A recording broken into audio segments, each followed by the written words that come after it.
ముఖ్యంగా ఈ అల్లములో ఉండే యాంటీ ఇన్ఫ్లమేటరీ ప్రాపర్టీస్ కూడా చాలా బాగా జీర్ణకోశంలో హాని కలిగించే చెడ్డ సూక్ష్మజీవులు పెరగకుండా రక్షించడానికి కూడా అవి బాగా ఉపయోగపడతాయి. ఈ జింజరాల్ అనే కెమికల్స్ కూడా ఎట్లా ఉపయోగపడుతుందంటే గ్యాస్ట్రిక్ ఎంప్టీయింగ్ బాగా త్వరగా జరిగేటట్టు చేస్తుందట.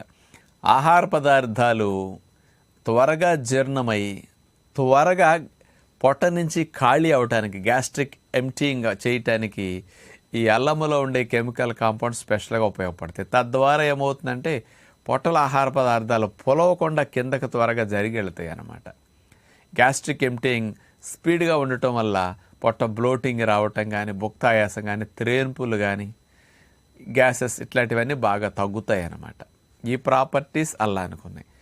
అల్లంలో ఉండే ఇతర కెమికల్ కాంపౌండ్స్ డైజెస్టివ్ జ్యూసెస్ని, పొట్టలో ఆహారాన్ని అరిగించడానికి ఉత్పత్తి ఎంజైమ్స్ని బాగా ప్రేరేపించడానికి అద్భుతంగా ఉపయోగపడతాయి.